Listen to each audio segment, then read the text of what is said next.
You might think you know grass. It's what you mow on Saturdays, it's what your dog rolls in, and maybe what you see whenever you head to the golf course. But what if I told you that grass has shaped the world we live in more profoundly than any other plant? Grass isn't just something we mow, it's a keystone species that has shaped ecosystems and human history in profound ways. From the extinction of the dinosaurs to the rise of agriculture, from the migrations of nomadic people to the dust storms that ravaged a nation, grass has been at the center of some of the most pivotal moments in Earth's history. It's been the silent architect of civilizations, the driving force behind revolutions, and the unsung hero of ecosystems. This isn't just about lawns or fields. It is a story of survival, dominance, and the hidden power of a plant we often take for granted. I'm Megan Brame, and on this episode of The History of Plants, we're going to dig deep into the dramatic history of grass, revealing its surprising role in shaping our planet and our lives. So let's uncover the secrets of this seemingly humble plant and explore the grasslands, a story of survival. To truly understand the power of grass, we need to travel back in time, way back. Imagine Earth long before humans, a world dominated by giants. Dinosaurs roamed the land, massive ferns and towering conifers conquered the continents, and grasses, well, they were there, but they really weren't the stars of the show. They were just humble, unassuming plants clinging to the edge of forests, slowly spreading and biding their time. This was the Cretaceous period, roughly 100 million years ago. Grasses as we know them were just beginning their evolutionary journey. Unsurprisingly, they looked different then and perhaps not as recognizable as the lush lawns and waving fields we see today. But within these early grasses lay the seeds of their future dominance. They were developing unique adaptations, like wind pollination, that allowed them to spread their pollen far and wide, and producing silica in their leaves, which made them tough and resistant to grazing. But the real turning point for grasses came with a cataclysmic event, the extinction of the dinosaurs. Around 66 million years ago, a massive asteroid slammed into the Earth, wiping out these giants and causing widespread devastation. But in the ashes of this destruction, an opportunity arose. The dinosaurs were gone, leaving behind vast landscapes ripe for the taking, and grasses, with their resilience, adaptability, and unique traits, were perfectly poised to seize the moment. This marked the beginning of the rise of grasslands. During the Paleogene and Neogene periods, grasses spread rapidly across the globe, transforming the planet's ecosystems. This expansion was fueled by climate change, with drier conditions favoring the growth of grasses over forests.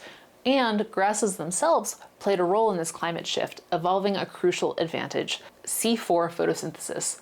Briefly, all plants use photosynthesis to turn sunlight into energy, but C4 photosynthesis is a specialized version. It's sort of like an evolutionary upgrade. It allows grasses to be incredibly efficient in hot, dry conditions, allowing them to thrive where other plants would struggle, quickly pulling in carbon dioxide and minimizing water loss. The extinction of the dinosaurs was obviously a dramatic moment in Earth's history, and it was also the turning point for grasses, becoming the catalyst that propelled them from their humble beginnings to global dominance. And it's this story of survival and adaptation that laid the foundation for the profound impact grasses would have on human civilization. So, grasses had conquered the world. They were everywhere, transforming landscapes, creating vast grasslands that stretched as far as the eye could see. And then something extraordinary happened. Humans entered the picture, and the relationship between humans and grasses would change everything. For millennia, humans were hunter-gatherers, moving with the seasons, following herds, and foraging for food. But then, around 12,000 years ago, something shifted. In a region known as the Fertile Crescent, a revolution began, a revolution driven by grass. Wild grasses, to be precise. These weren't just any grasses, they were the ancestors of our modern cereal crops like wheat, barley, rice, and corn. Humans began to notice something remarkable about them. These wild grasses produced seeds that were not only edible, but were easily stored. They began to cultivate these grasses, planting them, tending them, and harvesting their seeds. This was the birth of agriculture, the Neolithic Revolution, and it changed everything. Think about it. Suddenly, humans weren't dependent on the whims of nature. They could control their own food supply. They could settle in one place, build permanent homes, and establish communities, leading to the rise of villages, then towns, and then cities. The population grew, societies became more complex, and civilizations were born, all thanks to the humble grass seed. But this wasn't just about food. Grasses also provided raw materials for clothing, shelter, and tools. They became woven into the fabric of human life. And as agriculture spread, so did the influence of grasses. Wheat and barley moved west, rice and millet east, corn across the Americas. Grasses became the foundation of human societies, shaping our diets, our cultures, and our destinies.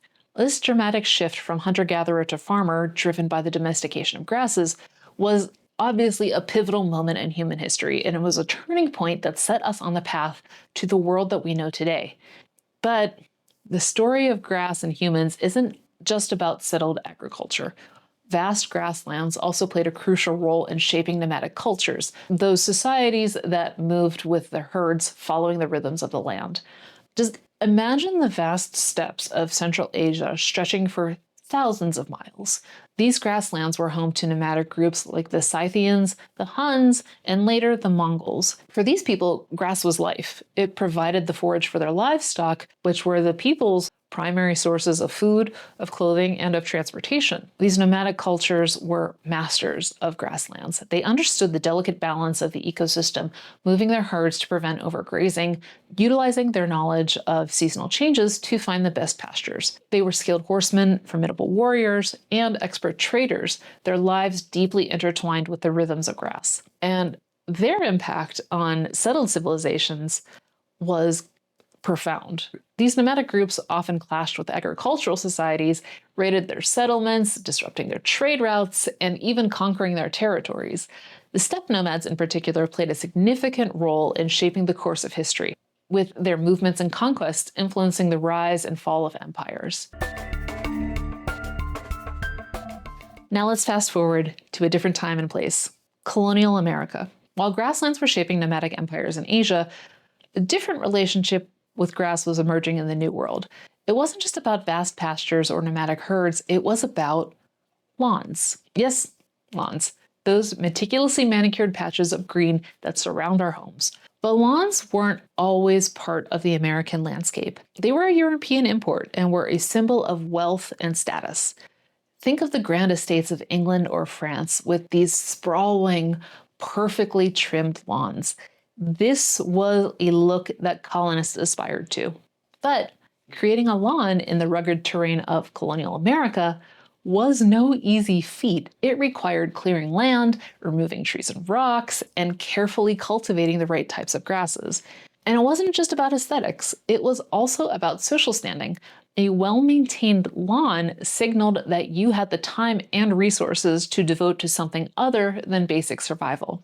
At the heart of this early lawn obsession, we find the town of Ipswich, Massachusetts. This seemingly quiet colonial town became a crucible of lawn culture.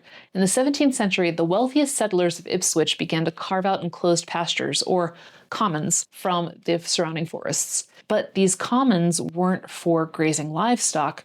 They were grand communal lawns that were meticulously maintained and fiercely guarded. Imagine the scene. These vast emerald expanses were such a stark contrast to the surrounding wilderness and were a testament to the settlers' ambition and their relentless pursuit of control. These spaces weren't just functional, though. They were statements. They were symbols of community pride, social prestige, and a defiant assertion of dominance over the untamed landscape. Ipswich, in its own way, became the birthplace of the American lawn. I'm cutting in here real quick to let you know a little fun fact I learned while I was editing. Ipswich is also the birthplace of the lawnmower. Apparently in 1902, Ransoms of Ipswich invented the first known gas-powered mower. So just adding a little bit of that lawn history. Fun fact, tidbits. Back to the video.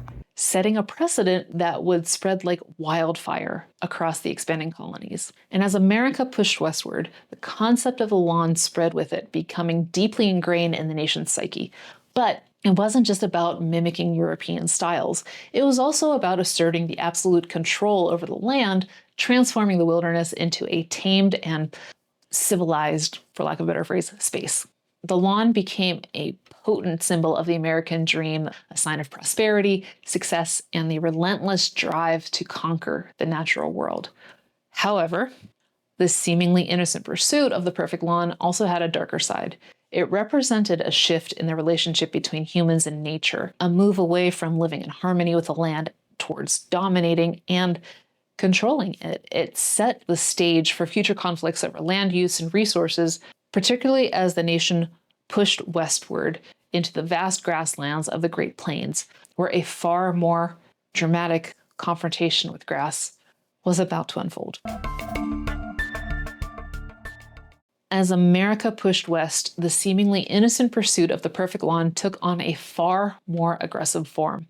The vast, beautiful, untouched grasslands of the Great Plains, once home to thriving Native American tribes and immense herds of bison, became the next battleground. A battleground where native grasses would meet their demise. For centuries, tribes like the Cheyenne, Arapaho, and Sioux had adapted their cultures and livelihoods to the rhythms of the grasslands, their lives intricately linked to the land. But the relentless westward expansion of settlers, driven by the ideology of manifest destiny and the lure of resources like gold, shattered this delicate balance, replacing native grass ecosystems with fields of shallow-rooted cereal crops. The U.S. government, through broken treaties and military force, systematically displaced Native American tribes from their ancestral lands. Brutal conflicts erupted, leaving scars that remain to this day. The Sandy Creek Massacre, the Battle of Little Bighorn, and the Wounded Knee Massacre are tragic reminders of the violence inflicted upon Native American communities as they fought to defend their homelands and their way of life. This forced displacement, though, wasn't just about human tragedy. It was an ecological disaster that started with the destruction of grass. The relentless plowing of native grass ecosystems to make way for agriculture, combined with overgrazing by livestock, stripped the land of its natural resilience. The deep root systems of the native grasses that held the soil for millennia were destroyed and were being replaced with these shallow-rooted crops, leaving the ground vulnerable. The wind that once blew across these amazing seas of native grasslands now whipped up clouds of topsoil, and this marked the beginning of a devastating ecological shift, culminating with the Dust Bowl of the 1930s, a stark warning of the consequences of disrupting the delicate balance of grassland ecosystems, a balance fundamentally built on the strength of native grasses. But this devastation wasn't confined to the American West. Across the globe, similar tragedies were unfolding. In the vast Russian steppes, the Soviet Union's forced collectivization of agriculture had equally devastating consequences. Driven by the ideology of rapid industrialization and centralized control, the Soviet government sought to transform traditional agricultural practices. They believed that large-scale collective farms would be way more efficient and more productive than individual peasant farms. As a result, traditional pastoral practices, honed over centuries, were systematically destroyed. Farmers were forced into collective farms, livestock was seized, and the land was subjected to unsustainable farming methods. And this led to widespread overgrazing, soil degradation, and ultimately famine. Like the Dust Bowl, the collectivization of the Roman steppes served as a stark reminder of the dangers of imposing a rigid, unsustainable system on delicate grassland ecosystems. The Dust Bowl and the collectivization of the steppes were stark warnings, but unfortunately, the lessons weren't fully heeded. Today, grass-dominated ecosystems around the world face a multitude of challenges, threatening their delicate balance and the vital services they provide. Modern agriculture, with its emphasis on intensive farming and monoculture crops, continues to take a toll on grassland communities. Vast tracts of land— She's got huge tracts! No. Once covered with diverse native grasses, are converted into cropland, often planted with a single species of corn or wheat, leading to habitat loss and fragmentation. The heavy use of fertilizers and pesticides pollutes the soil and water, harming the diverse array of plant and animal life that relies on these grass ecosystems. And the relentless pursuit of higher yields often leads to unsustainable practices that deplete soil fertility and increase erosion, stripping away the very foundation for which these grass ecosystems thrive. Now, I've already mentioned the Dust Bowl, a stark, devastating example of what happens when we ignore the delicate balance of grass-dominated ecosystems. But the Dust Bowl wasn't just a fleeting moment of hardship. It left a lasting legacy and forced a national reckoning with the unsustainable farming practices that had stripped the vital grass cover from the Great Plains. But it's not all bad. It led to the creation of the Soil Conservation Services, now the National Resources Conservation Service, which pioneered new techniques for soil conservation and land management, focusing on restoring and maintaining healthy grass ecosystems. And it spurred a shift towards more sustainable agriculture, emphasizing crop rotation, contour plowing, and windbreaks, all aimed at protecting and rebuilding the vital grass cover and soil fertility. The Dust Bowl, if you think about it, became a powerful symbol of the need to respect the land and the grass that sustains it, a reminder that our actions have consequences that can ripple through generations. Climate change adds another layer of complexity. Rising temperatures, changing rainfall patterns, and more frequent extreme weather events are disrupting grass ecosystems, making them more vulnerable to drought, wildfires, and invasive species that outcompete native grasses. This is especially true in arid and semi-arid regions where even small changes in climate can have significant impacts on the survival of native grass species. But despite these challenges, there's a growing recognition on the importance of grassland conservation and the protection of grasses that form them. Grass-dominated ecosystems play a crucial role in sequestering carbon, with grass roots being able to store vast amounts of carbon, helping to mitigate climate change. They also produce a rich diversity of plant and animal life, provide vital ecosystem services like water filtration and soil stabilization through complex grassroots systems, and contribute to the livelihoods of millions of people. But before you start thinking this is all doom and gloom, conservation efforts are underway in many parts of the world. Restoration projects are working to rehabilitate degraded grasslands, reintroduce native grass species, and promote sustainable grazing practices that mimic natural grassland ecosystems. Protected areas are being established to safeguard the remaining grasslands and their biodiversity. Farmers and ranchers are adopting more sustainable land management techniques, like rotational grazing and no-till farming, to reduce their impact on the environment and maintain healthy grass growth. The future of grass-dominated ecosystems depends on our ability to learn from the past and embrace a more sustainable approach, because they are a symbol of interconnectedness of the human societies and natural ecosystems that work together to protect these vital landscapes and the grasses that form them for future generations. Looking ahead, the future of grasses and the ecosystems they support hinge on our ability to adapt and innovate. Climate change, habitat loss, and unsustainable agricultural practices continue to pose significant threats, but there are lots of reasons for optimism. Scientists are developing new varieties of grasses that are more resilient to drought, heat, and other climate-related stresses. These advances could play a crucial role in ensuring food security and maintaining healthy grasslands in a changing world. Regenerative agriculture, which is a system that focuses on building soil health and biodiversity, is also gaining momentum. This approach emphasizes practices like cover cropping, rotational grazing, and reduced tillage, all of which help restore degraded grasslands and sequester carbon. Technology is also playing a key role. Remote sensing, drone technology, AI, and data analytics are helping us monitor grassland ecosystems, track changes in vegetation cover, and identify areas in need of restoration. And all of this wealth of data is so important because it helps inform conservation efforts and guide sustainable land management practices. And even in our own backyards, we're seeing a shift. While the beautiful emerald green manicured lawn has played a significant role in our history, there is a growing awareness for the need for more sustainable landscaping. Homeowners are increasingly opting for native grasses and diverse plantings that require less water and maintenance, creating habitats for pollinators and supporting local ecosystems. I want to specify that this shift doesn't diminish the historical importance of lawns or grasses. It simply reflects our evolving understanding of how to live in harmony with the land. But, perhaps the most important factor in the future of grasses is our awareness. As we become more aware of the vital role they play in our lives and the health of our planet, we're more likely to make informed choices that support their conservation. From the food we eat to the air we breathe, grasses are essential to our well-being and way more fascinating than you probably thought, or at least way more fascinating than I originally thought. By embracing these sustainable practices, supporting conservation efforts, and fostering a deeper appreciation for these remarkable plants, we can ensure that grasslands continue to thrive for generations to come. The future of grasses, in many ways, is the future of our planet. From its humble beginnings as unassuming plants in the age of dinosaurs to their global dominance as the foundation for civilizations, grasses have woven themselves into the very fabric of our planet. They have shaped our diets, our cultures, and our destinies.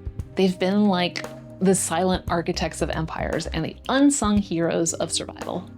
I'm Megan Brame. Thank you for joining me on another episode of The History of Plants. Jump into the commentary episode on Patreon or check out the audio version wherever you get podcasts. Until next time, greenies, stay curious and don't forget to flourish.